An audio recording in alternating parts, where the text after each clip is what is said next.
Bienvenue en direct live de la Web TV IPAC. Alors avec moi aujourd'hui, Cécile Toussaint. Cécile, bonjour. Bonjour Julie. Cécile est responsable d'IPAC Formation Continue et elle va nous parler aujourd'hui du coaching. Alors Cécile, comment pourrait-on définir un coach aujourd'hui ?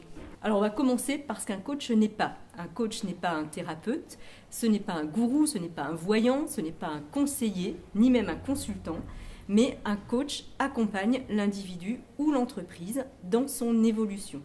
Et un coach part du principe qu'il ne sait pas, c'est-à-dire quand il commence son parcours de coach, il se met au même niveau que l'individu qui l'accompagne. Et qui peut devenir coach ? Qui peut devenir coach ? Toute personne qui a l'envie et les qualités pour accompagner justement l'individu, l'entreprise ou un groupe dans son évolution et son développement. Alors pour être coach, il vaut mieux avoir effectivement des qualités d'empathie, d'écoute, et ces qualités sont plutôt acquises avec la maturité et l'expérience professionnelle. D'ailleurs, les statistiques montrent qu'aujourd'hui, un coach professionnel, il a plutôt 44 ans, 15 ans d'expérience professionnelle, et majoritairement, ce sont des femmes. Mais le coaching peut également intéresser des jeunes de 20 ans qui, dans le cadre de leurs études, veulent renforcer leurs connaissances en management ou en RH. Et en ça, les techniques de coaching sont intéressantes pour eux. Alors comment devient-on un coach certifié ? Alors devenir coach certifié, ça passe essentiellement et avant tout par une formation et une formation certifiante.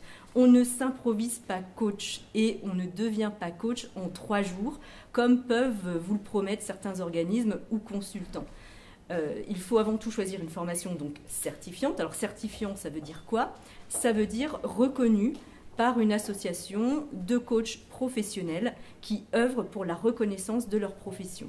Aujourd'hui, le coaching, on peut dire qu'il est au même niveau que l'ostéopathie il y a environ une vingtaine d'années, quand justement les ostéopathes cherchaient la reconnaissance de leur profession. Et donc à l'IPAC, on a choisi de proposer cette formation certifiante parce que justement, on a bien cerné la nécessité de proposer une certification pour la professionnalisation du coaching. Et on a choisi donc de travailler en partenariat avec l'ICU. Donc l'ICU, c'est International Coaching University, qui est présente partout dans le monde. Et l'IPAC Annecy est le seul organisme représentant l'ICU en France. Et quelle est justement la valeur ajoutée de cette formation ? La valeur ajoutée, la certification, je n'y reviendrai pas, je viens de l'expliquer. L'autre valeur ajoutée, et qui est vraiment le savoir-faire IPAC, c'est justement la capacité que l'on va avoir à accompagner le futur coach dans sa recherche de clientèle, dans son développement, dans sa commercialisation, parce que ça, ce sont des formations que l'on propose.